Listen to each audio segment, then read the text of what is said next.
What's up, family? Thank you for tuning in to the DreamNation podcast. My name is Casanova. I'll be your host, and I'm excited to be bringing to you entrepreneurs, thought leaders, and trailblazers from around the world. Stay locked in with us because we're about to go on a journey that will change your life.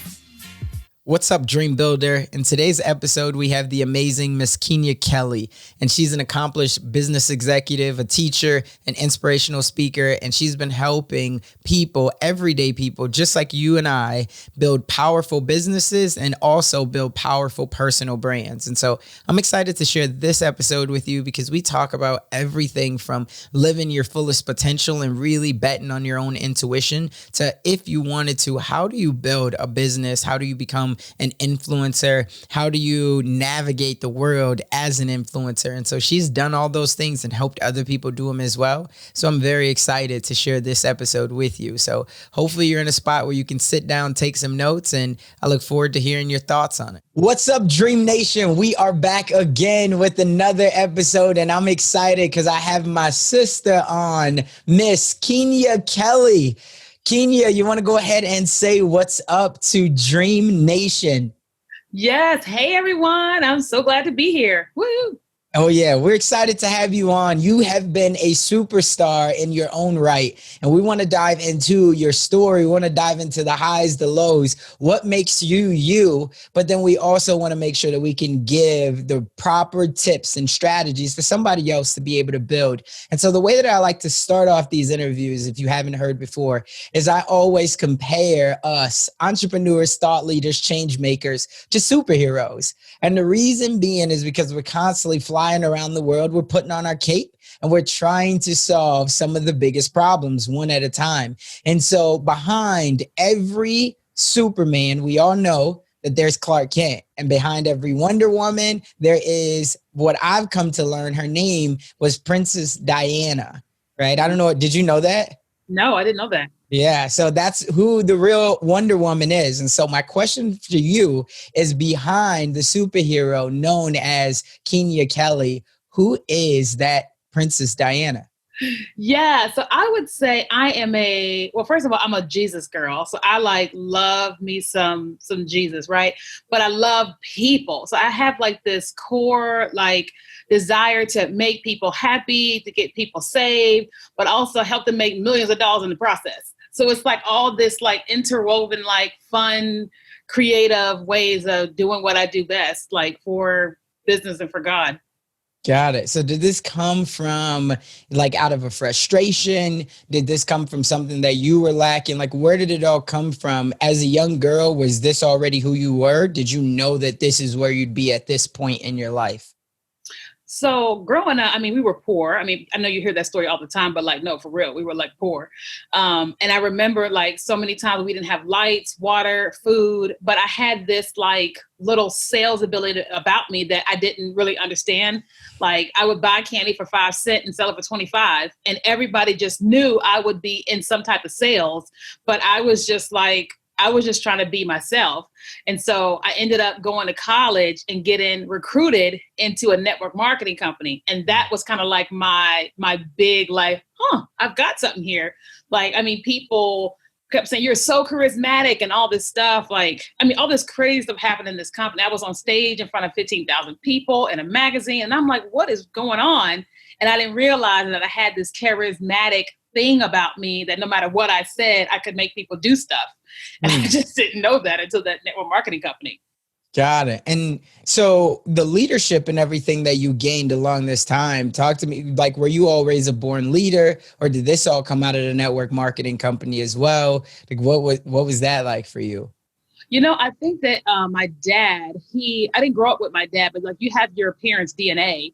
And my whole life, I always heard that my dad was always in some network marketing opportunity, always selling something, always getting people to do things. And so I think that it was there. It's just no one cultivated it until I got into network marketing. And once I had an opportunity, it just kind of took its own way. And then they had me reading books by John Maxwell, Robert Kiyosaki, all the leadership books out there. And that kind of it paved me and molded me into a better leader, a good leader. Got it. Yeah, that's so funny because I originally was adopted into the network marketing family as well. And that was kind of how I started to get my exposure to personal development. I always say when I first got in, I was at a big company, and it was Amway was the Yeah. company.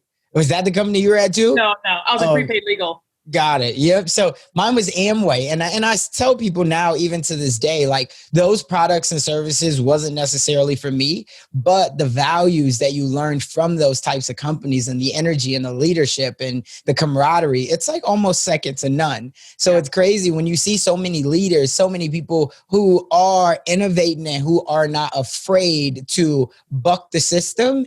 A lot of the times they had some type of background into network marketing, even if they're not still doing it. Yep. Right. So I'm glad to hear that.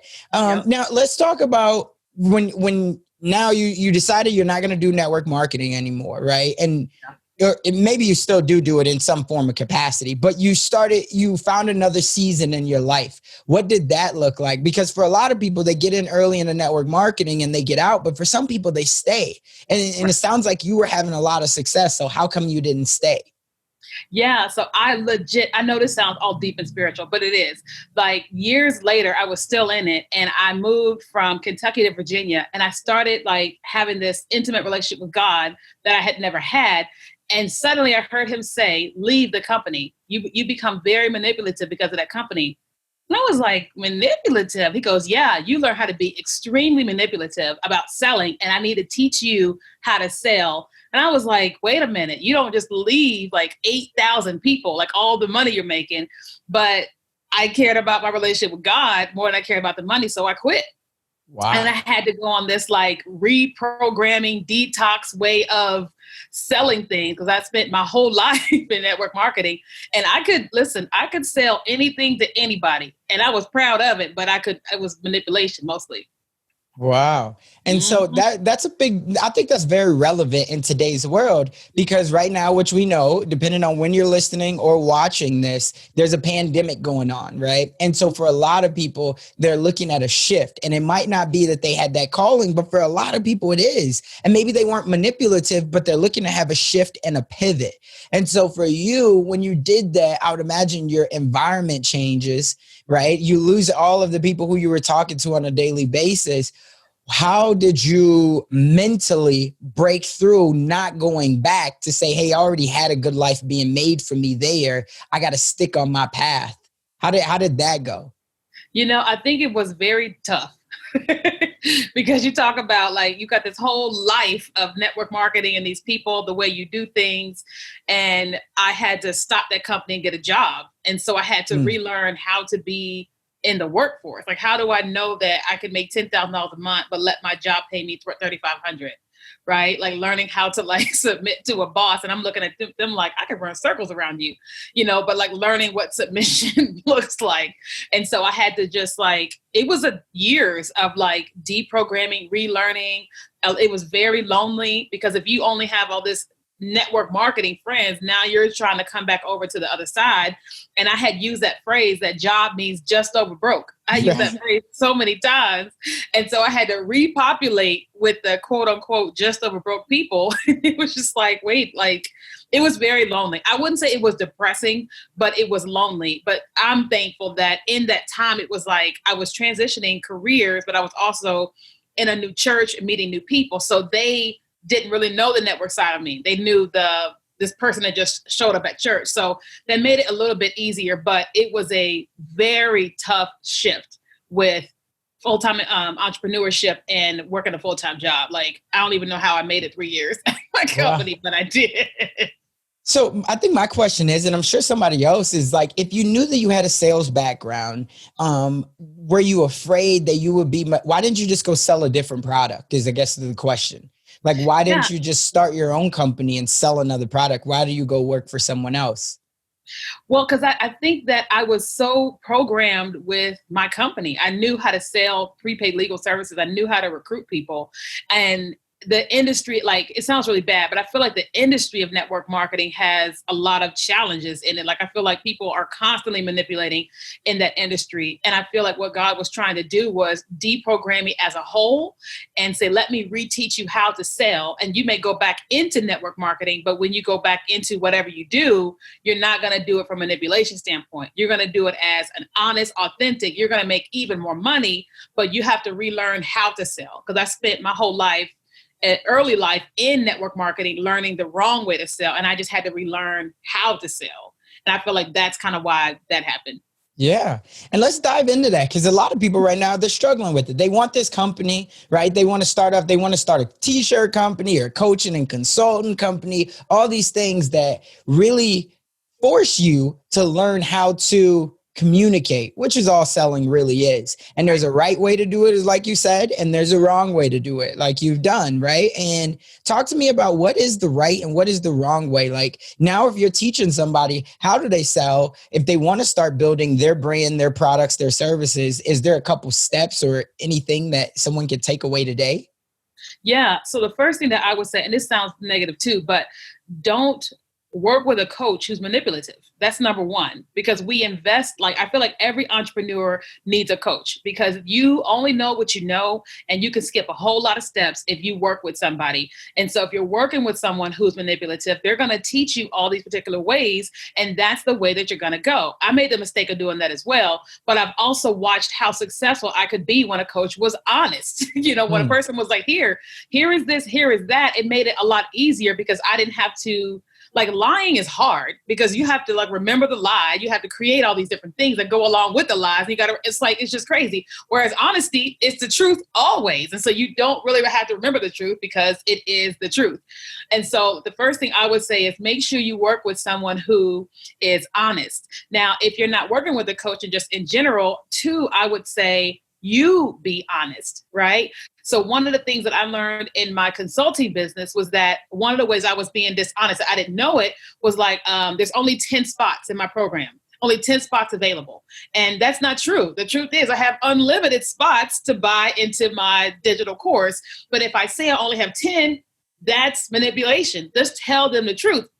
And when I started sending emails telling people, hey, I'm going to sell to you, and I'm telling you I'm going to sell to you because I don't want you to feel manipulated. Every time I would send emails like that, my inbox would flood with responses saying, why did you say that? It's like, 'cause I wanted you to know that I was selling and that this was going to be the truth. And I watched all these people buy from me. Why? Because I was honest and not trying to make people do what I wanted them to do in some kind of way. So 2, I would say be honest. 3, what would I say? I would say you got to get deep down and ask yourself, if you are trying to make somebody do something that they may not want to do, why are you doing that? Why do you feel like you have to do that? Why do you feel like your honesty, you being truthful, why do you feel like doing that won't help you make money? Like, what lie are you believing? Because you're believing something. Right. Yeah, no, it all becomes about the story that you tell yourself. And a lot of the times you feel like I'm trying to make up for lack of, where you don't necessarily have to. It's almost like, don't focus on your flaws or your weaknesses, double down on your strengths. Yeah. Right. Because then you get the confidence to be able to keep moving forward and selling that product. But if you're always trying to cover up a lack of, then just like you said, you create a lie, and then you got to cover up that lie with another lie. And before you know it, if they come back and they ask you, so what'd you say about this again? And you're like, right. And so, no, I definitely, I agree there. For you, at what point did you know that you had to leave the corporate world now? Because I'm imagining you get in, you're starting to understand how to at least navigate through this corporate world. But now in the back of your mind, you still know, as you said, I could run circles around you. Like, what did that look like? What point were you like, nah, it's my time to get out of here and get back into entrepreneurship in its truest form? The funny thing was, I knew day 30 because when I got that first paycheck, I was like, oh, this is the devil. Once you make what you made in network marketing, you're like, wait a second, wait a minute. Right. But but like I think it was also when they kept cutting our compensation. Like one month I could make 9,000, then they would cut it. I'm like, wait a minute, something going on. But then I just kept having this uneasiness. It was like I knew that I had this creativity. I just didn't know what product or service. Like Keenya Kelly as a brand is only 5 years old. I started another company prior to that, and that's what caused me to leave my job the first time. But I knew it when I didn't want to go to work anymore, when I was like looking at my boss sideways, when I wasn't as patient with my coworkers, when I wasn't as patient with my customers, when I would get into these like performance reviews and they go, what's wrong with you? What's going on with you? And I couldn't put my finger on what was wrong. It was like, oh, I'm no longer happy here. And I didn't see it until they said it. Got it. Now, that's important for a lot of people to know, because a lot of what it sounds like is that you knew it and you started to follow your intuition, right? Yeah. And so your performance was low, but then when you got to the end of that rope, you had an opportunity to say, okay, I'm out, or just keep doing something that was going to keep you unhappy in life. Yeah. And so I feel for anybody listening or watching this right now, that's a big key, is because trust your inner tuition, right? That is basically telling you, hey, your performance has went down. You're no longer excited to walk in the building in the morning. You're looking at your manager sideways. Maybe this is that time that God or your spirit is telling you, hey, go off on your own and try your own thing. So you're not always wondering what if, or bringing those around you down, which is another big point, you know? And exactly. So that's so crucial. And I'm glad you brought that up. Then not only do you decide you're going to jump out though and start your business, now you become a big influencer, right? On one of the fastest growing platforms that there's ever been. And so let me ask, because you've jumped in a couple different things, and in the corporate world, it's kind of always be seen and not heard, as in do your performance, let other people recognize you, but don't speak up too much, right? Because you still have these bosses. But now, so my question to you was it itching at you to now get back on the stages like you were before? And then now this is where TikTok came in at. Absolutely. I mean, like when you have gone out on stage and you had 15,000 people scream your name and you get a standing ovation, you like, what am I doing? Because ain't nobody clapping for me walking in these doors. You have that, like, where is that? Nobody's asking for my autograph. It was like, I definitely was missing that, but also watching all of these other people just take off online, and I'm like clapping for them. I'm like, what? I need to clap for myself. What is going on? That's what started happening with me. Hey, what's up, Dream Builder? Have you been getting any value out of this episode? Would you like to get more exclusive content just like this delivered right to your inbox? If so, head on over to DreamNationPodcast.com and you can sign up for the email list, and that will give you access to exclusive content and more interviews just like this that's going to be delivered only to our tribe. So head on over to DreamNationPodcast.com. Let's get back to it. Got it. So why did you decide, why should people be on TikTok? Why did you decide to be on TikTok as opposed to doing this on Facebook or Twitter or Instagram or LinkedIn? Why did you decide TikTok? Yeah. So I actually started my business 5 years ago, and we focused mainly on Facebook and then on Instagram. And I literally did not get on TikTok until the pandemic. Right. So I live in Redding, California, and I have a house and I rent out some rooms to some of the students. And I was working from home and the students were at school. Well, when the pandemic hit, the students come home. And so I'm trying to work with these students in the house, and that just wasn't working. Not to mention, I'm dealing with crazy fear of dying with the coronavirus. And I'm like, what in the world is going on? And so like I have this like really intimate relationship with God. And I felt like I heard him say, get out the house, go find an office. And I'm like, I don't understand. And so I get out the house, somebody gives me an office space. And when I get there, I hear him say, get on TikTok. And I'm just like, what does God know about TikTok? I'm going crazy in this pandemic. And I was like, well, what do you mean? And he said, well, you're dealing with fear, and so is the rest of them. But you carry a whole lot of joy. He goes, if you get on there being yourself, you're going to be happy and you're going to make them happy. And I'm like, I'm laughing at him like, I don't know if I'm crazy. Right. Beetlejuice, what is going on, you know?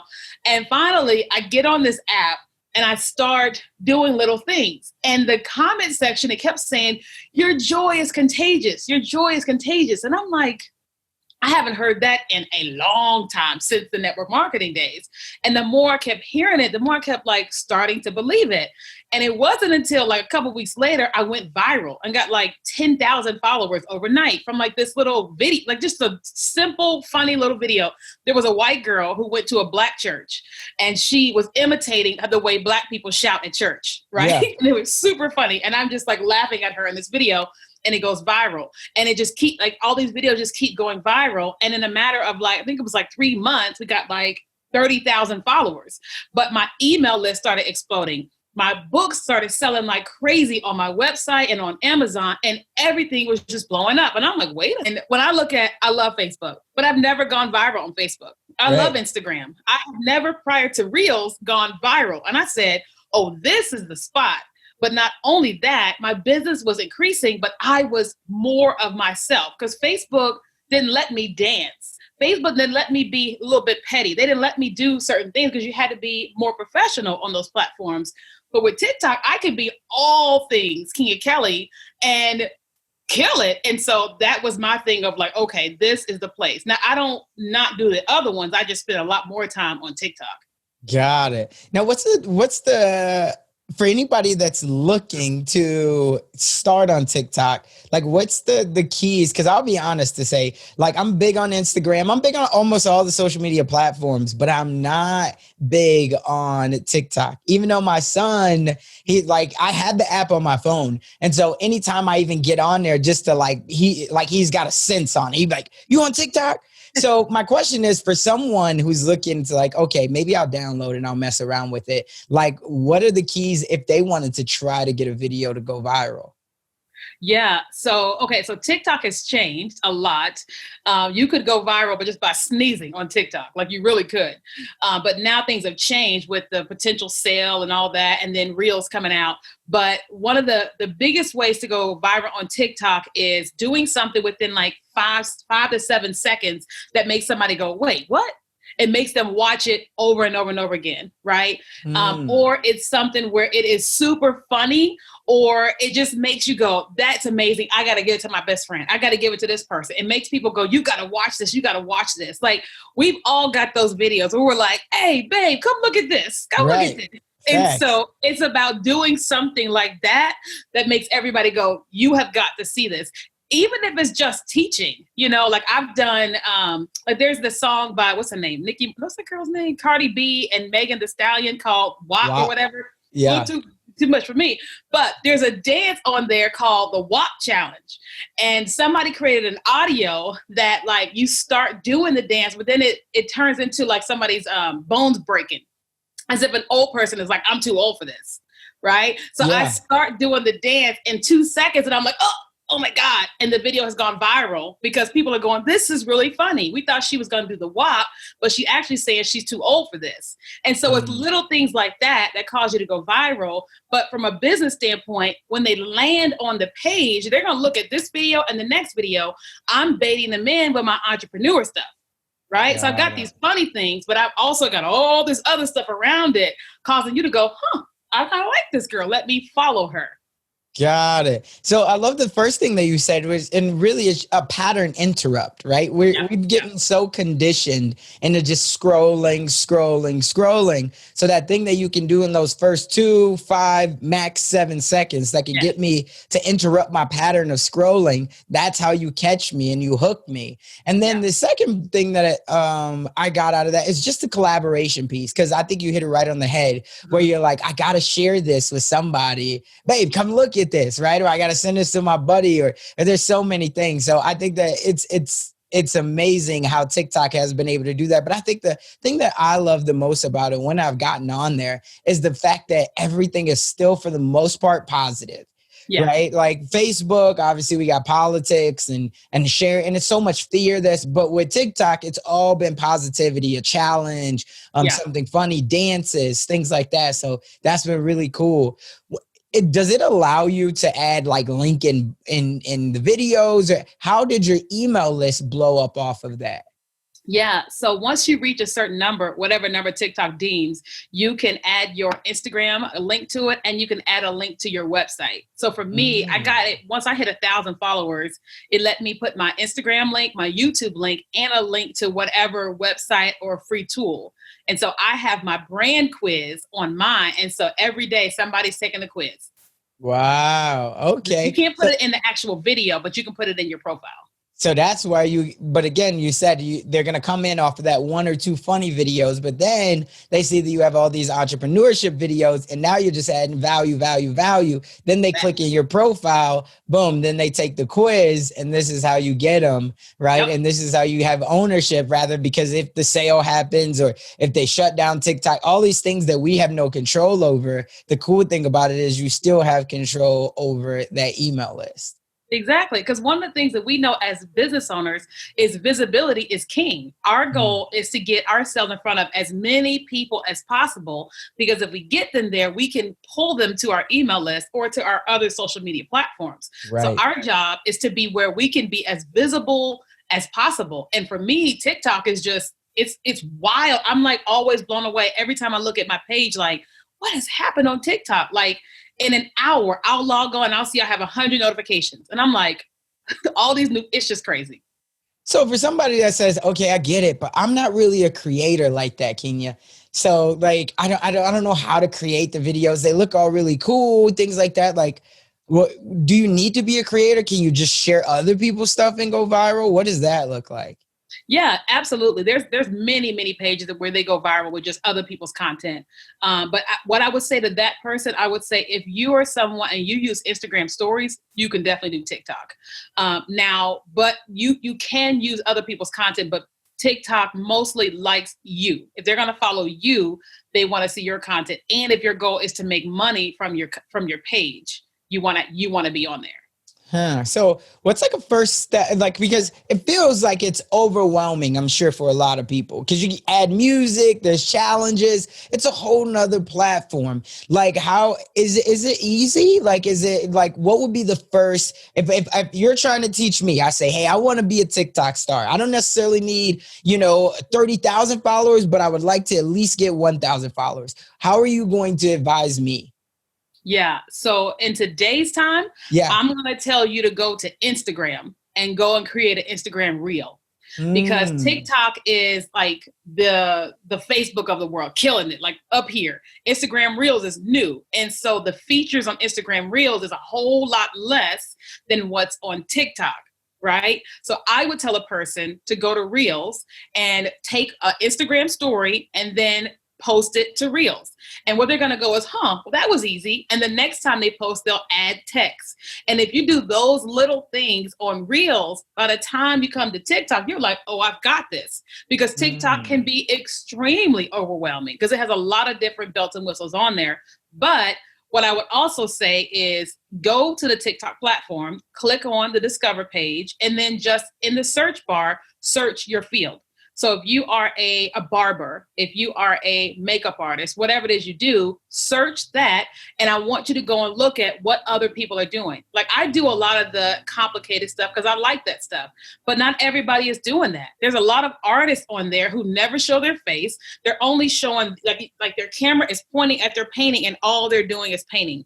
And they've got millions of views. There's a guy on there called Old Man Steve. Now, he's like 82 years old, 82. Millions of followers. And he doesn't have all the fancy stuff at all, but he's got millions of followers of him making his bed, making sandwiches, playing with his cat. I mean, just doing little Old Man Steve stuff.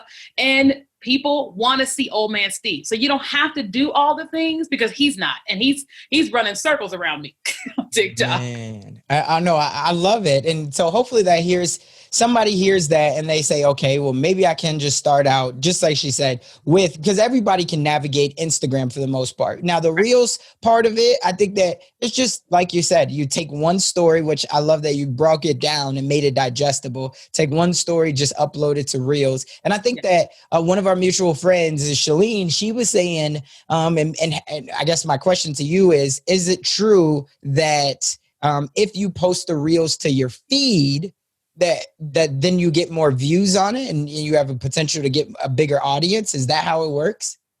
Well, here's what I'm experiencing. What I'm experiencing is multiple things. One, when I post things just to Reels, I'll get hundreds of things. When I post them to my feed, I get the people that don't know me, and then I get those that are already following me because of my feed. And then those that never look at my feed, if I post it to my stories, then they are seeing it as well. But I'm watching way more people watch me that don't know me, because Instagram is pushing us in the explore page like crazy. I mean, I can't even, they're pushing us harder than TikTok is pushing us right now. So you can do Reels only and not your feed, or you can do them all. I don't do all of my Reels in my feed because it just like fills up your feed with videos, but I do some, but most of them I just push right to Reels. Got it. What's been for you as you look at your journey, which has been an amazing one, right? And you're just still getting started. If you look at your journey, what has been the most fulfilling thing for you? Let's even just say for the last 5 years, what has been that thing that's kept you going? You know, what would I say? I would say the most fulfilling thing is watching me navigate divorce, but building a mega business all at the same time. Right. So it's like you go through a hard time. And so you're like in counseling, but you're not losing yourself.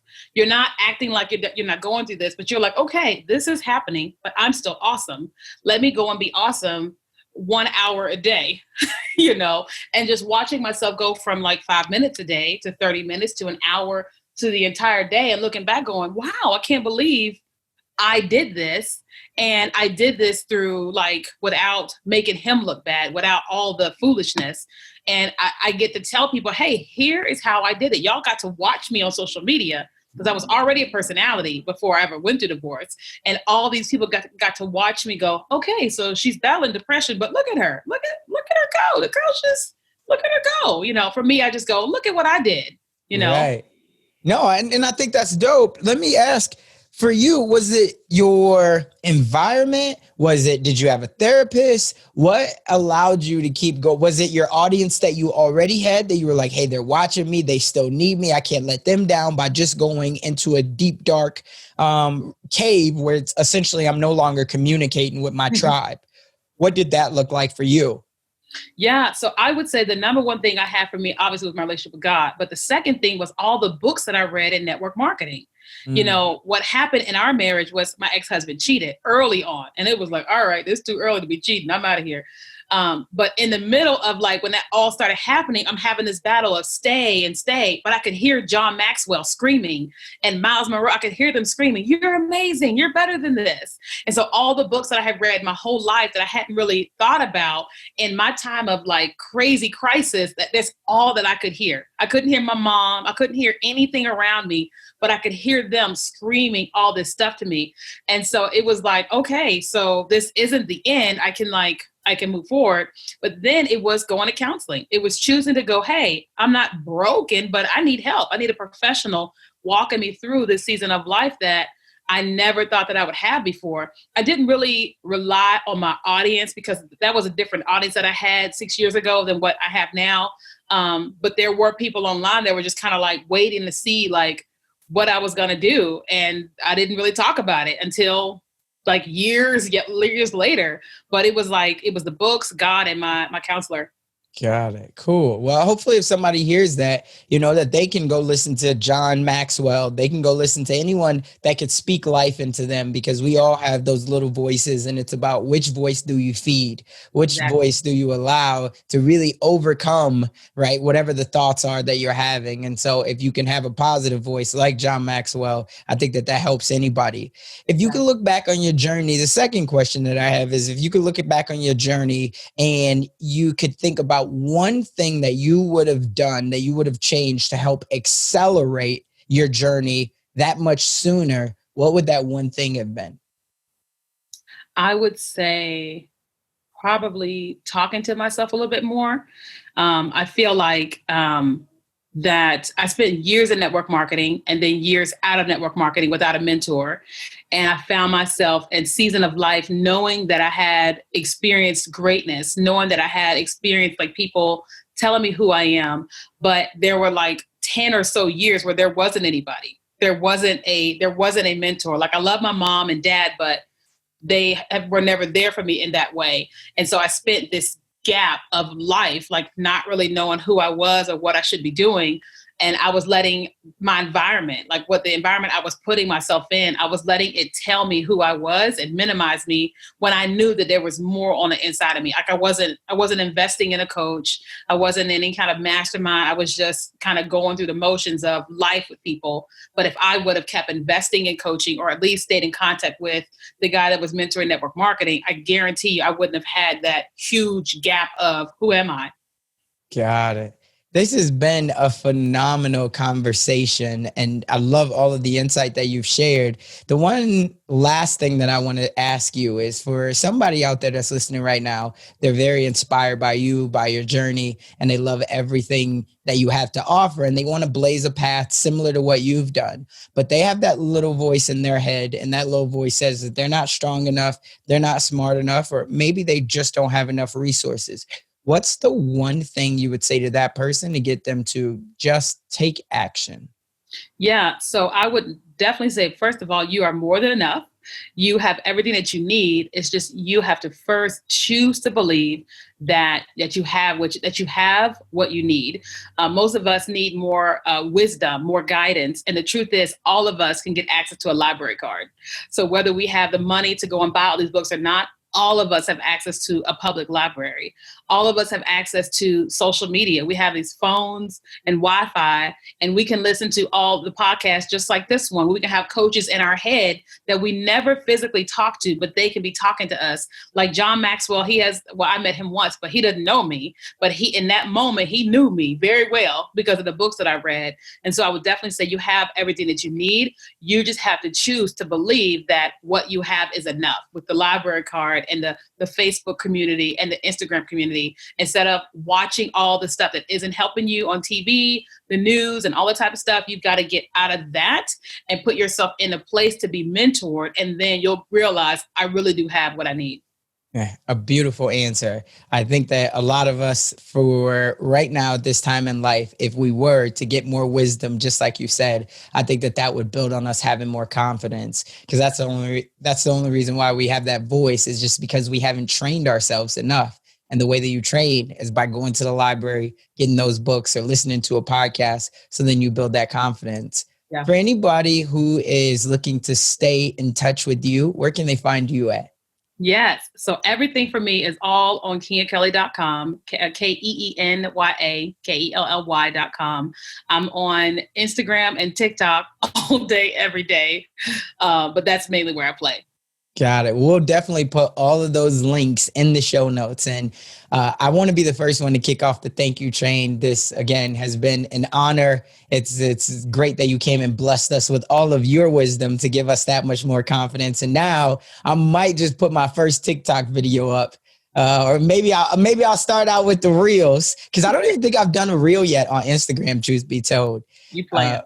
Yes. And now I'm going to do it. And so I'll make sure I have to shout you out and tag you when I do it. But remember, DreamNation, just as she said, you are enough, and we have to take action, because if we don't, that dream that you have will only merely be a fantasy. That's all for this one. We'll catch you on the next one. That's all we got for this episode. Thank you for sticking around. That truly means a lot to me, and hopefully that means that we delivered massive value on this one.